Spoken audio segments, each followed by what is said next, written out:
एनिम,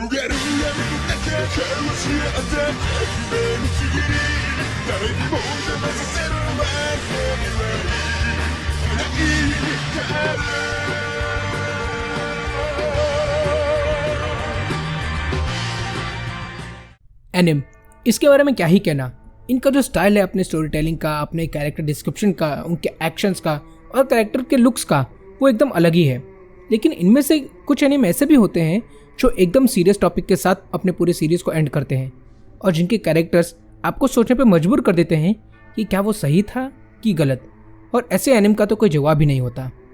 तो आज हम ऐसे ही एक एनिमे के बारे में बात करने वाले हैं जो है डेथ नोट।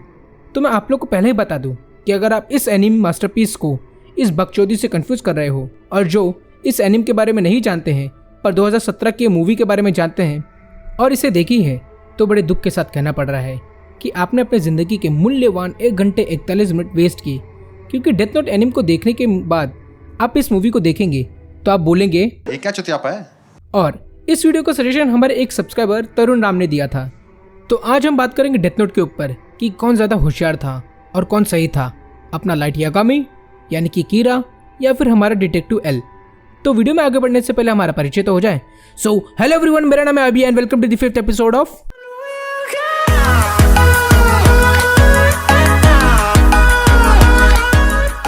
तो पहले मैं इन दोनों में से कौन ज़्यादा होशियार है ये बताऊं, उससे पहले मैं इस एनिम का ओवरव्यू देता हूं जो लोग ये नहीं देखे उनके लिए।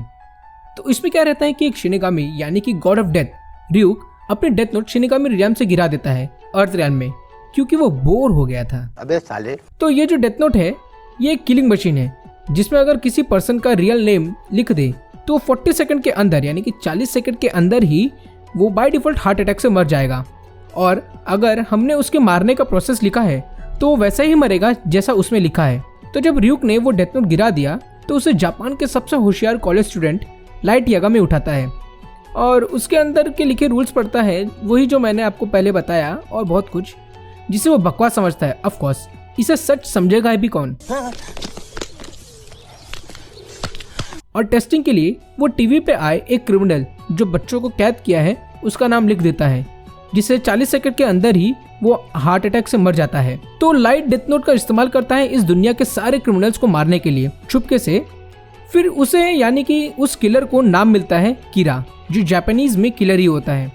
तो इस वजह से इस दुनिया के सारे लॉ एनफोर्समेंट्स एक डिटेक्टिव एल को हायर करते हैं जो इस दुनिया के सारे डिफिकल्ट केसेस को सॉल्व किया है और अब उसे इस अनजान कीड़ा को ढूंढने का टास्क दिया गया है। बस ओवरव्यू इधर ही खत्म हो। अब अपने वीडियो के मेन टॉपिक पे फोकस करते हैं।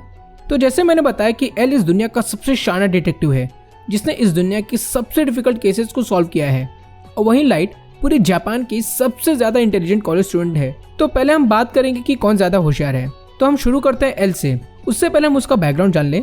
तो एल जब 8 साल का था तो वटारी, जो कि एक बुढ़ऊ है, उसे अपने वैमीज हाउस में लेके आता है जहाँ पे अनाथ बच्चों को शरण दी जाती है। और जब वटारी ने एल के डिटेक्टिव स्किल्स को देखा तो वो खुद एल की मदद करने लगा केसेस सॉल्व करने में और वैमीज हाउस के बच्चों को नेक्स्ट एल बनने की ट्रेनिंग देने लगा। तो एल डेथ नोट मांगा, नॉवेल और एनीमे, इन तीनों में जीनियस लेवल का इंटेलेक्ट को कहा गया है। और नॉवेल में तो उसने 8 साल की उम्र में ही वर्ल्ड वॉर 3 को रोक दिया था। उसकी इंटेलिजेंस इतनी है कि वो वर्ल्ड्स ग्रेटेस्ट डिटेक्टिव है। सॉरी बैटमैन भैया, यानी कि नंबर 1 है। और जो वर्ल्ड के नंबर 2 और नंबर 3 हैं, एराल्डो कॉयल और डेनेव्यू, वो भी एल ही है। उसने सिर्फ अपने बेसिक कैलकुलेशन से ही ये अंदाज़ा लगा लिया कि कीरा जापान के टोक्यो का ही रहने वाला है। उसने यहाँ तक कि किलिंग टाइम पैटर्न से ही ये पहचान लिया था कि जो कीरा है वो एक हाई स्कूल स्टूडेंट है। उसके अंदर इमोशन बिल्कुल नहीं है और वो हर किसी को एज ए सस्पेक्ट ही देखता है जब तक वो केस सॉल्व न कर ले। और वो कभी भी अपनी शक्ल नहीं दिखाता, सिर्फ एक मॉनिटर के थ्रू अपने अल्फ़ाबेट एल और वटारी के साथ ही कांटेक्ट करता है। उसका दिमाग इतना तेज चलता है कि वो कुछ भी खाए उसकी बॉडी पे उसका असर ही नहीं होता। फॉर एग्जाम्पल, जब वो मीसा अमाने का भी केक खाने लगा तो मीसा उससे पूछती है कि वो इतना स्वीट्स खाता है तो क्या उसे कैलोरीज का टेंशन नहीं होता।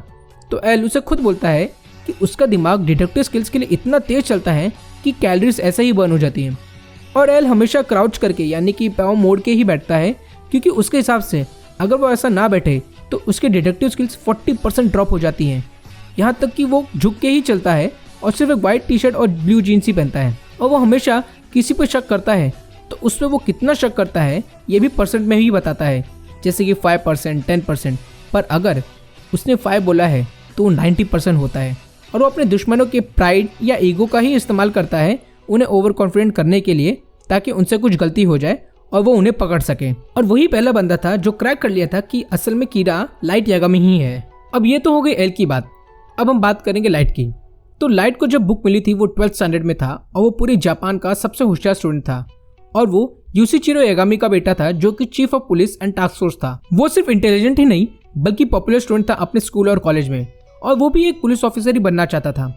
अगर हम लाइट के एटीट्यूड की बात करें तो वो बड़ा ही मैच्योर्ड वे से बिहेव करता है और वो कभी भी किसी भी सिचुएशन में पैनिक नहीं करता और सामने वाले को बिल्कुल भी ये नहीं दिखाता कि वो अभी कैसा फील कर रहा है, और अपने मन में हमेशा अपने स्टेप्स और उनके आउटकम्स को एनालाइज करता रहता है और बड़े ही आराम से किसी को भी मैनिपुलेट कर लेता है। और बड़ा ही कोल्ड हार्टेड पर्सन है वो। उसकी इंटेलिजेंस इतनी है कि वो सामने वाले को देख के और एनालाइज करके अपने 2 महीने तक के चलने वाले प्लान को भी एग्जीक्यूट कर लेता है और आउटकम उसके हिसाब से ही होता है। फॉर एग्जाम्पल, जब एल ने मीसा को पकड़ लिया और उसका शक लाइट पे कंफर्म हो गया तो उसने जो प्लानिंग की और जब महीने के बाद उसका प्लान सक्सेसफुल हुआ तो आउटकम उसके हिसाब से ही आया। यहाँ तक कि उसने अपने इंटेलेक्ट से प्लान करके FBI एजेंट रे पेनबर का नाम पता कर देता है और जापान में सारे FBI एजेंट्स को मार दिया इंक्लूडिंग हिम, वो भी रे के ही हाथों। उसने ryuk के शिनिगामी आइस के डील को लिए बिना ही रे के फियोंसे नाओमी मिसोरा का नाम पता करके उसे भी मार दिया। और वो पोटैटो चिप्स वाले सीन को कैसे भूल सकते हैं। अब बात करें कि इन दोनों में से कौन ज़्यादा इंटेलिजेंट है, तो ये डिबेटेबल है क्योंकि दोनों ही पूरे सीरीज में सेम लेवल का इंटेलेक्ट शो किए हैं। जहाँ पे एल ने अपने इंटेलिजेंस से पता लगा ले कि लाइट ही कीरा है, वही लाइट पहला ऐसा बंदा था जिसने एल को अपनी शक्ल दिखाने पे मजबूर किया है। जहाँ एल ने लाइट को 1 महीने तक कैद में रखा और लाइट को मजबूर कर दिया कि वो अपनी डेथ नोट की ओनरशिप छोड़ दे, तो वही लाइट ने महीनों तक एल को उल्लू बना के अपने प्लान को एग्जीक्यूट किया बिना उसके अपनी डेथ नोट की मेमोरीज के, सिर्फ अपने इंटेलिजेंस से। और उसने ही अपने इंटेलिजेंस से वटारी और एल दोनों को एक शिनिगामी से मरवा दिया और उस शिनिगामी को भी। तो देखा जाए तो मेरे हिसाब से लाइट ही ज़्यादा होशियार है।